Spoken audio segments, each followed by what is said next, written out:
51 years old, no college degree, a resume that somehow looks quite impressive, touches on banking, youth work, public education, client management, enterprise software, and artificial intelligence. But how does that happen? I've asked myself that question a lot lately, actually, and I'm in one of the strangest seasons of my own life trying to figure out what's next. But I keep telling myself and reminding myself, keep coming back to the fact that every single job I've had, every role, every title, no matter what it was, all I did was show up and figure it out. God was in it. And even when I didn't know it, He was there. So I have to keep reminding myself of that. He was writing something that I personally couldn't even see. So today, what I want to do is I want to take you back to a little town in Grant County, Kentucky, Williamstown, Kentucky, at a bank known as Grant County Deposit Bank, where there was a young man with some uncertainty, some curiosity, trying to figure things out, and willingness. That was the big thing. I had willingness. And how I ever thought that spot, that moment in my life would become a 30-year journey, I never could have planned that. I'm Dwayne, and this is my story, and I'm just getting started.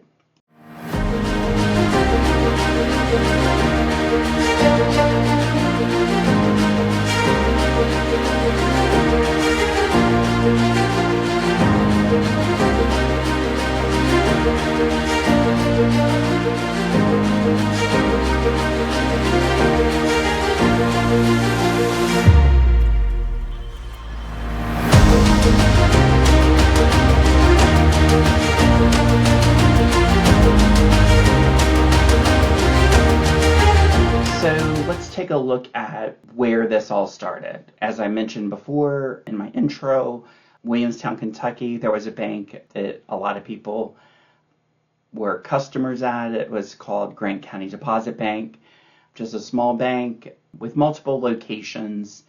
And I actually ended up with that job because I participated in a co-op program through my high school. And even when I graduated, I decided maybe this is something I do want to do. So I sat down, talked to the president of the bank, and expressed my desire to stay on board with the bank. And that turned into a job for the summer where I learned about loans and the loan process. I also then learned about back-end processing. That was kind of what I was doing while I was co-oping before school ended. I learned about how everything happens behind the scenes at bank, how your check that you deposit gets credited to your account and how that money moves around and everything has to balance. Eventually, I was on the front line as a teller, and although that was a good experience, I did enjoy working with the customers that came in, talking to them, having those conversations. I will say that the whole money thing and balancing a drawer and being responsible for all of that, it was a little bit of anxiety and not my most favorite thing to have to deal with, and watching everything and making sure that the people who were cashing a check was the people that the check was written to. It's very stressful. But anyways, I eventually started realizing that I could make more money if I went to a larger bank. So some different things happened in my life, and I moved to a larger city further north and worked for a much larger bank. And I won't go into details on the name of that bank. It's not important. But that was also a different experience. The branch was a lot busier, and I worked at the drive-thru, which was crazier because a lot of people use the drive-thru. I ended up being transitioned to another bank that they had purchased, and they sent us over there to help the employees that existed there become familiar with our banking processes. So that was a great opportunity where I started training people, but unfortunately that bank made decisions to close branches that were close to branches that they already had existing. And because I was at one of the branches that they were going to close, instead of them moving back to the branch that I came from, they decided to let us all go. And we were not given any preference. All of us that came from the larger bank, they said, if you want to apply for a job, you'll apply just like you came in off the street, not given any special preference over other people that come in and interview for the position. That made me mad, and I was in my early 20s at that point and decided that maybe the banking industry is not something I wanted to do, financial industry, and I had my reasons for that. Not going to go into detail, but I decided that maybe I can figure out what I want to do if I go work for a temporary agency. Because if I get a job that I don't like, I just let them know, hey, this isn't working out, and then they'll find another place to put me in. Maybe through moving around, I'll figure out what I want to do. So there was a small temporary agency, and I wasn't 100% familiar with them, but I saw advertisements for them all the time. So I went there, had an interview. The guy was very interested in my background, and I expressed to him that I didn't know that I really wanted to stay in finance, and that I didn't see a job specifically that they had posted that I wanted to do, but I was pretty much open to try new things. So he took all that down, took an inventory of my skills, and he comes back and he goes, hey, listen, I don't know if you're aware or not, and I know you've already expressed that you don't want to be in the financial industry. However, your experience is in banking, and there is this company in our area that is building a huge campus in Covington, Kentucky, and they are looking for employees. But it is in the financial industry, but it's not banking. It's mutual funds, investing, 401ks. This position is actually for their 401k side. And if you think you might be interested, I can recommend you, send you for an interview. When you get hired on, you'll be a temp, but it'll be through their temp service. But they are taking recommendations from other temp agencies in the area. Would you be interested in that? I really wasn't sure, and honestly was not 100% on board, but I was like, sure, I'll go on the interview, I'll check it out. So I go for the interview, and I get in this big room, and they explain the whole process to us, that there would be round 1 interviews. If you make it, you'll be taken to another room. If you don't make it, the interview process will end and you will exit. And as I was sitting there, before I even figured that whole process out, before they explained that to us, we were sitting in this hallway area, and I was already seeing that happening. I noticed that some people were being taken to another room, and other people were getting the handshake, wish you well, and they were showing them the door. So when we were explained the process and that I understood what was happening while I was waiting, I was like, oh, that just made me more nervous. So I did the interview process, came out to that spot in the hallway, and we just kept walking. I was like, oh, I made it. But as I started talking to people through this whole process, the moments that I was with other people that were being interviewed and just finding out about their background, I realized that a lot of these people had degrees. They were fresh out of college or were pursuing a degree, some of them in financial, accounting. There was business administration degrees.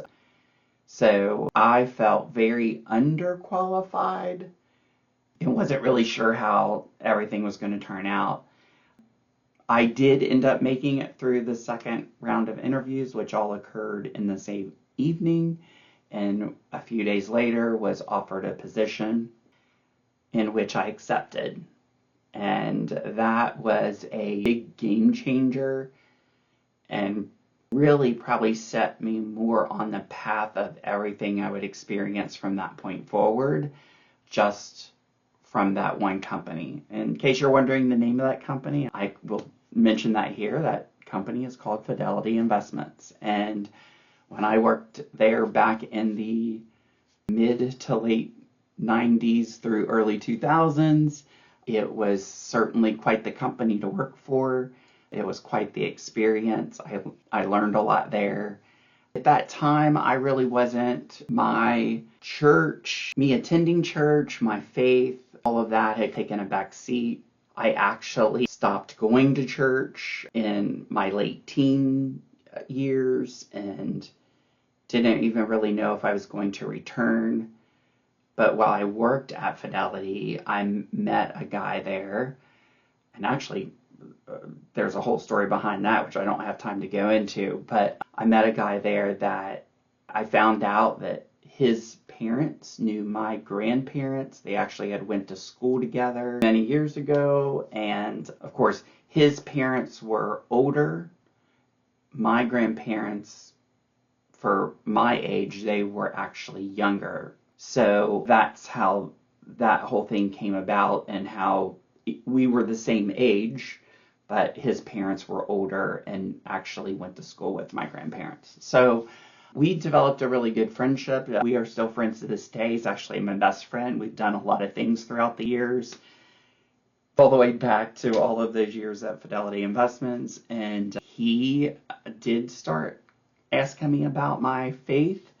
We had many conversations about that. He had invited me to church many times, but I never really said yes.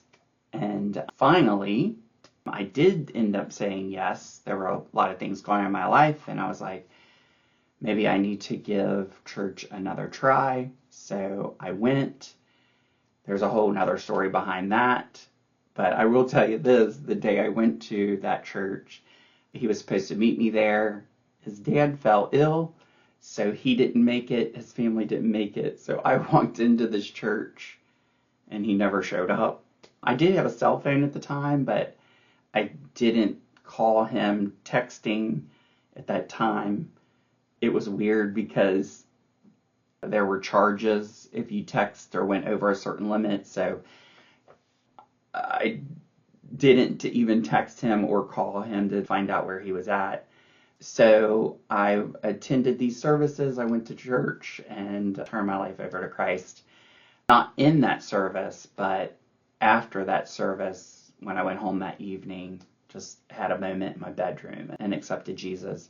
And then I started my journey with Jesus. So that couple of things happened right there, big things, right? So because of those changes and things that I was doing with my friend at that church, I started being pulled in another direction and was feeling led to do student ministry full time.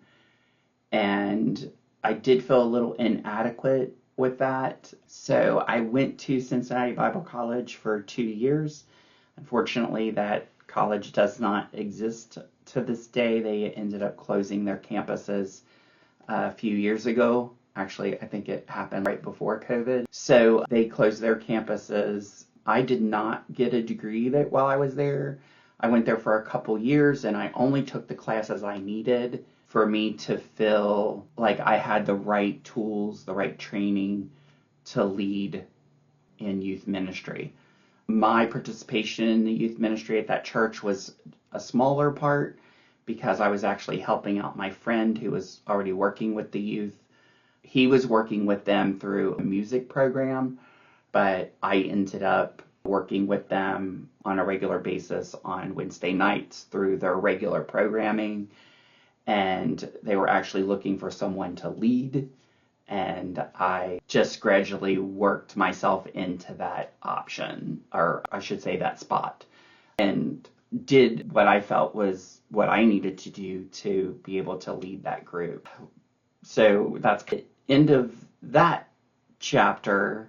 and the beginning of a new chapter. So student ministry, this is kind of there's multi paths here where a lot of things started coming together. So I will say that the student ministry thing really helped me grow in the leadership, skills with leadership, because of leading that group of students, middle through high school, and then also working with the adults in that program, organizing mission trips, having other projects that we were doing to minister to people in different areas. So that was a big undertaking, and where I gained a lot of leadership skills with that group, and also managing people, because you weren't working with people who were getting paid to do those positions. They were volunteers. I wasn't being paid either. I was also a volunteer. So I had to navigate that differently than what I would like in the corporate world. But having that leadership experience actually helped, or has helped through the years. The thing that surprised me the most about leading people was, one, that I was able to do it, and I felt like it came naturally, but I never relied upon myself because it wasn't a skill that I felt like that I had mastered. I did get feedback, and people were always appreciative of what I was doing, and were very supportive and came right alongside of me to make sure that I was successful. And I think that that's a big part of being a leader, is that you have a good team and that you can rely upon that team to help you be successful too. It should all work hand in hand. You want them to be successful and they want you to be successful. It's a team thing. So those are things that I learned from that experience in doing that I also continue to take with me, and it's a belief that I still hold on to today, which makes me very selective with what I do and where I work and how I do things. So my faith was growing very rapidly, and although I was still working at Fidelity and doing student ministry, there came a point after I had taken a couple years worth of classes at Cincinnati Christian University that I was like, I was feeling led to do student ministry full time. But the problem was, how you gonna make money doing that, right? Because that position was not a paid position, and I was basically bivocational. So I would lead the youth group, but I also was working a regular job.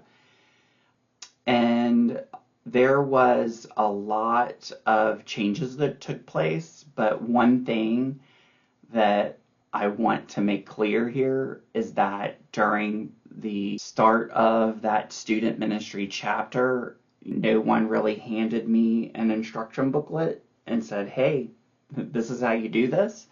I just showed up, did the work, and figured it out. Lots of relying on God, I'm going to be honest. So that's kind of how I transitioned from, or I should say that was the start of my transition from the corporate world, which was Fidelity Investments, into doing student ministry more full time. So doing student ministry full time and not being paid meant I still had to figure out what I was going to do for work. So I took a drastic pay cut and actually started subbing for the local school system. And I looked at that area because I felt like that would work well with being in student ministry, because when the kids were off, I would be off too. So it would make it easier for me to plan activities, and I wouldn't have to navigate taking a day off, or do I have enough vacation days? Am I going to be able to make this happen? I was automatically off at the same time the kids were. And although I was subbing and doing different things, that eventually turned into a more full-time regular sub, and I was teaching kids how to read. So that was great. Eventually I actually ended up going from a sub role to a permanent role, because the person I was subbing for if I remember correctly, did not come back to work, so that left an open position. So I did that taught kids how to read for a while, I think it was like a whole school year. But then an opportunity came up for me to become an elementary school secretary. Never done that before, but I will say this, the principal that hired me at that school, she hired for people and not for all of the certificates you could provide and all the education that you had and all that kind of stuff. It really was about the people and were you able to connect with kids and the families and things like that. So I did that for a while.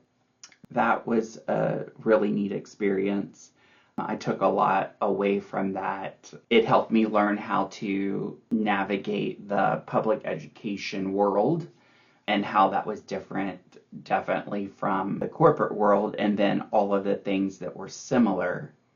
But it was a great position too, because like I said, it allowed me to do student ministry full time and not have to navigate my vacation time and making sure I had enough vacation time to be able to do all the activities with the students. So that was great. And that was helping me also grow in my faith. Working in education also, I felt like it gave me also another sense of purpose, because now I was not only affecting those that had attended our church, but I was able to help people that didn't attend our church. Just because their kids went to school, everybody's kids at that time, everybody's like, you got to send your kid to school, right? So I got to work with people even that didn't attend our church. So that was cool. And that helped just add more skills to my resume. It also gave me a different dynamic in building relationships and, of course, creating reputation because of what I was doing and the fact that I was in education. And then some people knew that I was also doing ministry work at the local church. So I did other things with the school system too. One summer, I helped do the cleaning schedule for the summer during summer break, doing the janitorial role. That was fun. It was different. It was a lot of work. But one of the things that I eventually started doing in the school system I worked with special needs students. Forgot to add, that was a great experience and very life-changing. But one of my favorite jobs in the school system, which I'm going to struggle to talk about, so please bear with me, was being a bus driver.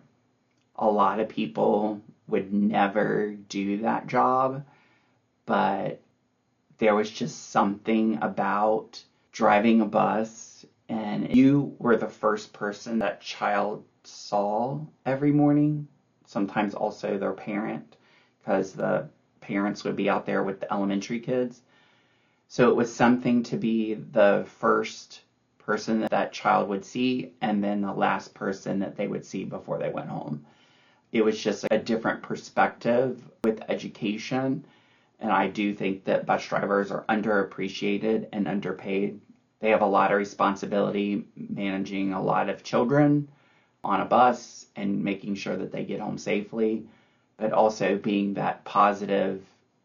And I know there's bad bus drivers out there, but let's talk about the good ones, the ones that show a smile to your child every morning and offer them some encouragement as they get off the bus. That's the bus driver I tried to be.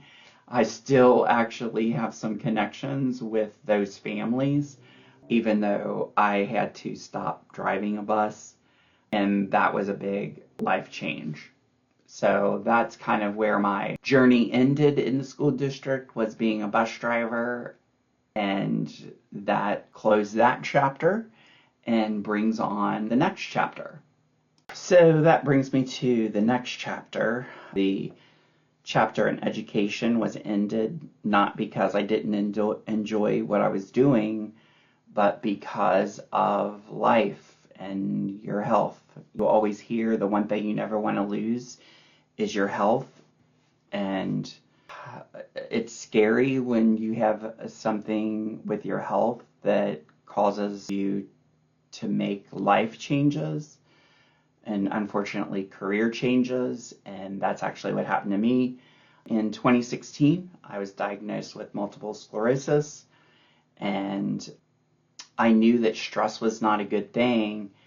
And although there were parts of driving a bus that were stressful, I wish I could say that my kids were perfect angels every day, but it doesn't always work that way. Plus, dealing with other things, there are things beyond driving a bus that you have to deal with. You have reporting that you have to do, you have issues that are brought up that you have to address every day. There's a lot of things that happen in the background with management, and you have to navigate that whole piece also. So it can be stressful driving a bus. Plus, you can be the best driver in the world, but you got to look out for everybody else. And you see a lot of behaviors when you're driving a bus because you drive the same route every day. So you see how drivers' habits change, and you're able to observe what they're actually doing in their vehicle because you sit up much higher than they do. And so you just always had to be alert and pay attention because your job was to keep the children safe, and you had to worry about everybody else too, not just the kids. You had to worry about all the other drivers. So I knew that with multiple sclerosis, that stress was not good for your body. And I later that year, by December, actually it was before December, I made the decision that I was going to step down from driving the bus. I didn't know what that was going to look like, but that's where my next chapter starts, is that I left that bus driving job that I loved so much, and I went back into the corporate world or business world. I ended up working for a plumbing, electrical, commercial company. They did commercial industrial, and I was hired to do quoting their work, and had a very good trainer that brought me up to speed because that was an area that I knew a little bit about, and I can go in a little bit more detail about that maybe in another episode. But I did have a little bit of knowledge of the HVAC business from helping somebody that I was friends with reorganize their HVAC business, especially when it came to office processes. And that experience got me in the door with this HVAC company. But also, one of the students that was on my bus worked for the same company. So that's how I got more details on the job, and maybe it's what got me my interview. No, I'm sure that it was. So that interview also was a very different process and was very much like my interview with the school system, and that he did take an inventory of my skills, or I should say they, because I had to interview with multiple people, but it was more about they were trying to figure out who I was. So the interview was not your typical interview where they're trying to figure out your skills and whether you're good enough and how many certifications do you have and what's your degree in and all that kind of stuff. It was more about my testimony. I spent more time talking about my walk with Christ at that time than I did talking about what I could do. And the same with that employer. I learned his testimony. Like the owner of the company, I had to interview with him, and he shared his testimony and his walk with Christ. And we definitely, I feel like we really had hit it off, but I really didn't know what direction that job was going to go.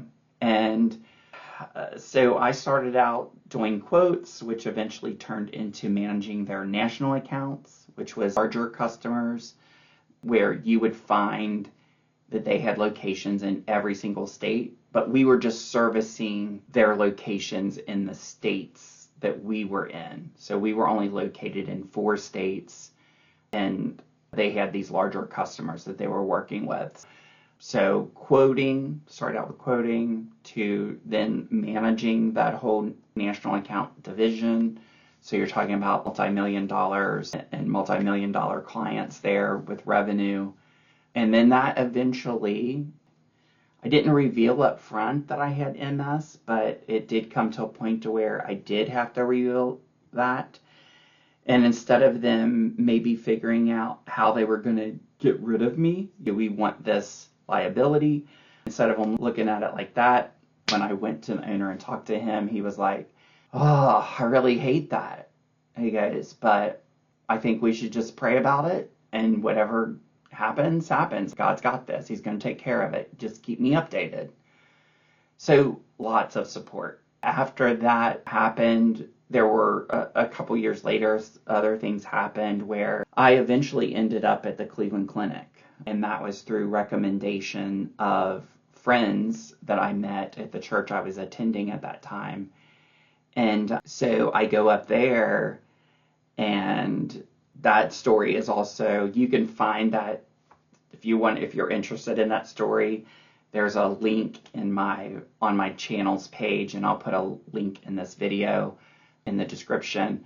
But you can go to rooftopprayerwarrior.com. That's my website, and I have an entire portion of that website that talks about my journey with MS and actually becoming the first patient at the Cleveland Clinic to halt MS. So I do still have damage from the MS. I do have mobility issues, and I deal with the same things that people that have active MS deal with.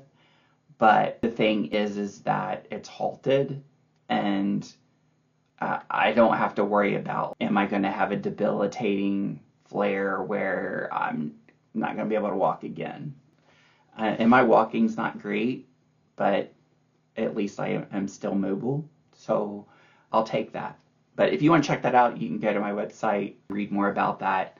I won't go into that here, but at this point in this chapter, so I went from financials to schools, and now at BME, I eventually got into enterprise software portion, because after I went through the procedure to halt MS, I ended up taking some courses online and got certified as a data analyst through one of the Google programs, and it included R programming, but I also learned about SQL. And the cool thing is that the software we were using at that time required someone to learn SQL, and the employer did need someone to learn that. So with them finding out that I was getting certified, I started going down that journey and understanding dashboards and Excel, and diving deeper into Excel and what it could do. But then our company was eventually sold, and a new owners, a new company. That's how I ended up in the enterprise software game and doing more learning dashboards, like learning Domo and even Tableau and Microsoft Power BI. Well, the Power BI stuff I started experimenting in before the company was sold, but after it was sold, that's when I learned about Domo and how that platform worked. So eventually I started attending conferences here locally in my area and learning all the good things about AI, but also learning all of the not so good things about AI. So although I'm a big proponent or a big cheerleader for AI, I'm also I'm very cautious. I actually 100% believe that there needs to be governance placed on AI. I don't think that you should allow your employees to just go out willy-nilly and throw stuff into AI and expect good results. You need to have it set up so that it's more like a gatekeeper, so that especially your company's financials don't end up out on the web somewhere. So I'm very cautious. I believe that everyone should be trained on the right way to use AI and the wrong way to use the AI.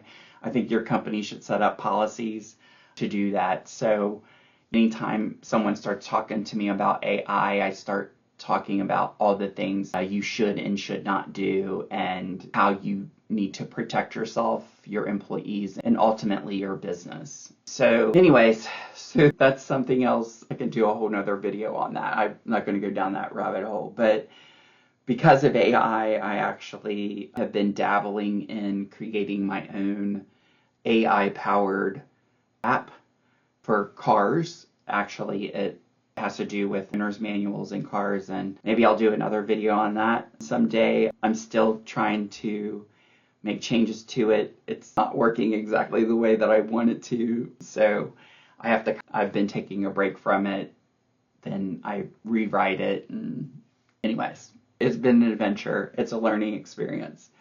So anyways, while at this company, and I won't mention their name because I'm not really allowed to mention their name, but at this company, I eventually was told that my position was no longer needed, and they were reorganizing, and my position was eliminated. So so that chapter ended. What do you say? That chapter ended. So that's how I got here.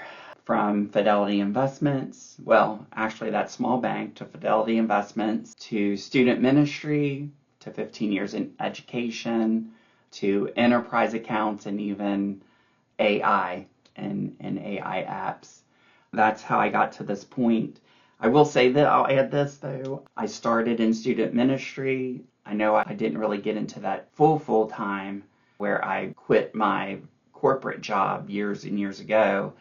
But anyways, I basically, from the day I was saved, I pretty much have been working in student ministry, and that was back in 1997. So here I am, almost 30 years later, and I still work in student ministry. I don't do student ministry anymore at a church. I actually stepped out of that role last year, but I am doing student ministry at a nonprofit organization, which is connected to a church here where I live locally. Who knows, I might actually do a video on that someday. But anyways, getting back to how I got to this chapter in my life, here's some things I want you to remember. Number one, I don't have a degree. All of these things that I've done, I don't have a degree. There was no straight line. If you do this, you're going to end up here. I really never knew what my future was going to look like. I knew that some decisions I was making was going to have consequences later in life, but I'm still leaving that up to God to figure out, because I'm willing to do whatever, but I never wanted to do it at the expense of ministry, because ministry was what has always been my main goal and main concern. But even though no degree, no mapped out plan, no straight line, there was just a whole lot of showing up. That's what I did. I just showed up. And God, He continued to open doors that I didn't even know how to knock on. I wasn't like, oh, I need to go knock on this door. I needed to do this. God kept opening the doors along the way. But here's what I really want you to hear when saying all this. If you're watching this and your life doesn't look the way that you planned, if you feel like that you've got experience, and it's not even a matter of feel, but you have experience that people keep overlooking, and maybe you're 40, you're 50, maybe even older, and you think, you know what, the best chapters of my life are behind me. This is what it's going to be now. They're not. I don't believe the best chapters of my life are behind me, and I'm seeing little pieces of that every single day. So I promise you that they're not, that the best chapters are not over, because here's what you need to remember. He doesn't waste anything. Nothing that you have walked through, nothing that you've done, no matter how big or how small, no matter how good or how bad, not one job, not one hard season, not even the unexpected endings, God doesn't waste it, because He's still writing. I can say that, so am I. I'm still working every day to figure out what's next. So the next time that we talk on this channel, and I hope that you join me, we're going to talk about something that a lot of people don't want to talk about, and that is what it really feels like to lose your job after 50. What it does to you, and what God was up to in the middle of it. So you don't want to miss that one. I encourage you, if you haven't already, hit subscribe and also share this with somebody else who needs to hear it. I am Dwayne, and I am unashamed for Jesus from A to Z, and I'll see you next time.